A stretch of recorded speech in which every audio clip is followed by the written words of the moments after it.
Alors ce Nasdaq à 10 000 points, même si en clôture on était un petit peu en dessous, on se pose la question, est-ce que c'est délirant ou est-ce que c'est pas aberrant? On en parle avec Wilfried Galland, bonjour. Bonjour. Ravi de vous avoir dans l'émission De même. Stratégiste chez Montpensier Finance. C'est ça. Quand on voit Wall Street et surtout le Nasdaq battre des records historiques, franchir encore une fois en séance la barre des 10 000 points hier, on se dit c'est de la folie au vu de ce qui se passe, où on se dit qu'il y a sa part de logique.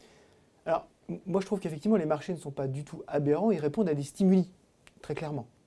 Alors d'abord pour le Nasdaq en tant que tel, le Nasdaq c'est la puissance du monde d'avant et les tendances du monde d'après. Donc effectivement il réunit déjà fondamentalement beaucoup de choses. Quand vous regardez Amazon, juste la valeur Amazon, en 2000 c'était 70% de la capitalisation de Carrefour. En 2010, c'était 5 fois la capitalisation de Carrefour, et j'ai regardé hier, c'était 107 fois la capitalisation de Carrefour. Donc on a vraiment des tendances extrêmement fortes sur ce marché. Après, ils répondent à des stimuli, c'est-à-dire qu'on a des stimuli budgétaires et monétaires qui sont sans équivalent dans l'histoire depuis la Deuxième Guerre mondiale, et sans équivalent de façon synchronisée. C'est-à-dire qu'on a déjà eu, évidemment, des relances monétaires extrêmement puissantes. On a déjà eu ce qu'on appelle des quantitative easing, évidemment. Et on ne les a jamais eus. À la fois synchronisés et par les montants qui sont en jeu. Exactement. Quand vous regardez ce qui s'est passé en 2015, au moment où Mario Draghi, en janvier 2015, lance son premier quantitative easing, il annonce 1140 milliards d'euros, soit à peu près 20% de moins que ce qui a été annoncé au total par Christine Lagarde. Mais en janvier 2015, la Réserve fédérale américaine a déjà totalement arrêté ses injections de liquidités depuis octobre de l'année dernière.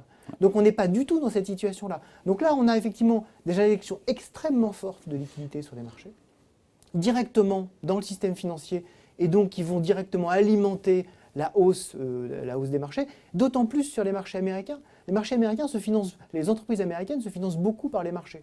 Donc le Nasdaq, on en parle parce qu'effectivement c'est le marché emblématique, ce côté inexorable du Nasdaq.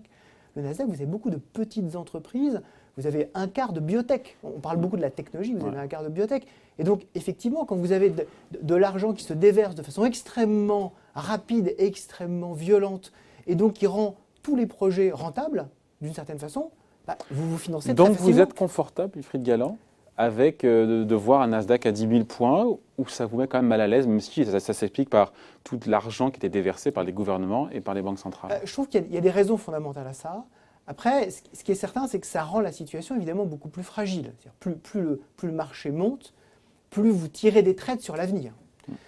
Et donc, plus l'avenir doit être à la hauteur de ce que vous pensez. Plus l'avenir doit être à la hauteur en termes de niveau de liquidité sur les marchés et en termes de perspective d'entreprise.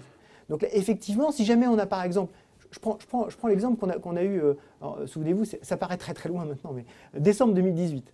Décembre 2018, c'était quand même moins de 2 ans. Fameux choc sur les marchés. Voilà, on a eu un choc très important, en particulier sur le Nasdaq, avec des valeurs. Parce que la Fed a laissé entendre qu'elle allait remonter ses taux d'intérêt. Parce que la Fed a laissé entendre qu'elle allait remonter ses taux d'intérêt, premier élément. Deuxième élément, vous avez des tendances aux États-Unis à ce moment-là, disant on va réguler les GAFAM, on va réguler Facebook, Amazon, Google, etc. Et on va les empêcher d'utiliser les données personnelles. Ce qui est au cœur du business model structurel de ces éléments-là. Et là, vous avez Facebook qui perd 40% en l'espace de quelques semaines.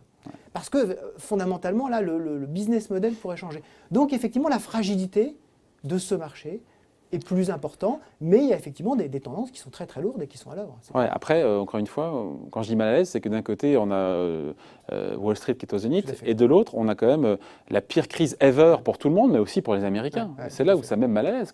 En fait, c'est effectivement une espèce d'inconfort en voyant la crise économique, la crise sociale qui va arriver, qui va être extrêmement forte, et le niveau des marchés. Il ne faut jamais oublier que les marchés, leur rôle, fondamentalement, c'est de donner un prix au risque et de donner un prix au temps. Ce n'est pas d'évaluer une situation macroéconomique, ce n'est pas d'évaluer les équilibres macroéconomiques qui sont à l'œuvre. C'est vraiment sur les marchés, sur les entreprises qui sont cotées, c'est de dire qu'est-ce qui va se passer pour ces entreprises-là. Ces entreprises qui sont cotées représentent une petite partie de l'économie. Quand vous regardez les indices, même aux États-Unis, les indices des valeurs plus petites, le Russell 2000, vous avez eu ce rebond, mais il n'a pas été aussi puissant et aussi phénoménal que le rebond du Nasdaq ou que le rebond du Standard & Poor's. Donc le Nasdaq, ce n'est pas l'économie américaine. Le Nasdaq, ce n'est pas l'économie américaine. Et donc, effectivement, par rapport à ça, on voit que les marchés font les équilibres entre un espèce de situation de liquidité extraordinaire quelques tendances de fond qui sont réelles, et puis qui laissent de côté toute la partie économie profonde, qui effectivement a de multiples déséquilibres, et qu'il va falloir effectivement à un moment donné prendre en compte, c'est certain. Les marchés se disent, on a le temps de voir tout ça, peut-être ce sera dans un an, de toute façon d'ici là on aura encore des torrents de liquidités qui vont nous alimenter, tant qu'on a ça, c'est pas encore le moment de s'inquiéter fondamentalement. Et en même temps, ce rebond n'a été anticipé par quasiment personne. Très peu de professionnels ont misé sur un rebond si rapide, au-delà même du cas de Wall Street. Est-ce que vous-même, vous avez été pris à revers? Et certains disent que comme beaucoup de gens sont restés à quai en regardant le train passer, c'est quand même des gens qui sont prêts, dès qu'il y aura une consolidation, à rentrer. Alors, c'est vrai qu'on a cet élément finalement de force du marché qui est de dire il y a beaucoup de gestions qui sont restées un petit peu derrière.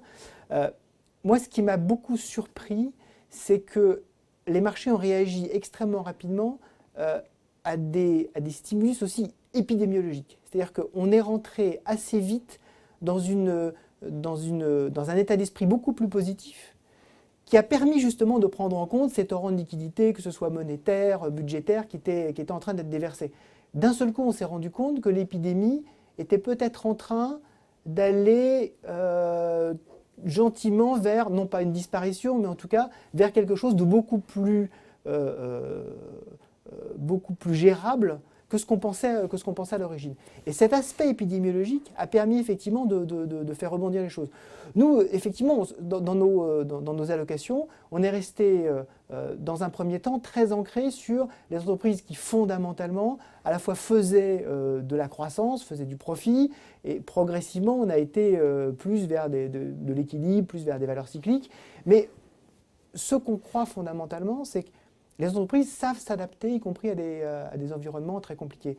Donc moi, quand j'ai vu à la fois une perte extrêmement forte sur les marchés financiers et en même temps des plans de relance qui étaient très forts, j'avais écrit un papier à ce moment-là en disant, c'était ce jour-là, en disant on est à 3690 points sur le CAC 40, c'est vrai qu'on peut encore avoir de mauvaises surprises, ça reste quand même peut-être une opportunité assez incroyable d'investir quand on a un horizon. En train de me dire que vous avez une nez creux, c'est ça? Non, ça veut dire que tous les mouvements, quand ils sont extrêmement violents, extrêmement brutaux, peuvent être excessifs, en particulier quand ils sont accompagnés par des injections de liquidités qui sont extrêmement fortes. Et donc, il faut se méfier parce que depuis, on le sait maintenant, mais c'est vrai qu'on a du mal à se mettre dans cet état d'esprit-là, depuis 2009-2010, les marchés sont largement sous l'influence des banques centrales. Évidemment. Dopés à l'argent des banques centrales. Mais justement, et le parallèle avec 2008-2009, et on finit là-dessus, c'est de se dire que lors de la crise des subprimes, les indices boursiers ont connu un rebond très fort, puis après il y a eu un craquage, il y a eu une correction, une violente deuxième vague de correction. Est-ce qu'aujourd'hui on exclut ce scénario ou pas? Chez Montpensier, on est aujourd'hui plutôt positif, mais ça dépend beaucoup des nouvelles épidémiologiques. Il ne faut pas oublier que la crise, elle est d'abord et avant tout une crise liée à un choc externe lié à l'épidémie. Si on n'a pas de deuxième ou troisième vague, et on n'a pas la main. Si on n'a pas de deuxième ou troisième vague, compte tenu de tout ce qui a été injecté dans l'économie, Wall Street peut continuer à voler de record en record comme ça. Il y aura forcément des phases de consolidation. En apesanteur ou pas? Moi, je ne pense pas que ce soit en apesanteur, mais en tout cas, pourquoi? Parce qu'en fait, ils sont portés par des torrents de liquidités, donc ils ne sont pas sur de l'air. Ils sont sur des choses qui sont extrêmement concrètes. Mais si ces torrents de liquidité, on va le voir rapidement avec les prochaines réunions de Banque centrale, mais si ces torrents de liquidité s'arrêtent, si effectivement on a plus de perspectives de crainte de nouveau dans l'économie, alors effectivement on va se rendre compte qu'on est haut. C'est logique dans les marchés d'avoir des phases de consolidation. On a monté pendant un mois et demi de façon extrêmement rapide, extrêmement puissante. C'est normal qu'on ait une petite pause. Pour l'instant, moi je ne pense pas. Si on reste dans ce contexte-là, les marchés aujourd'hui ont de bonnes raisons d'être à ce niveau-là. Bon voilà, merci en tout cas d'être passé nous voir et vous revenez vite. Wilfried Galland, donc stratégiste chez Montpensier Finance. Merci. Merci.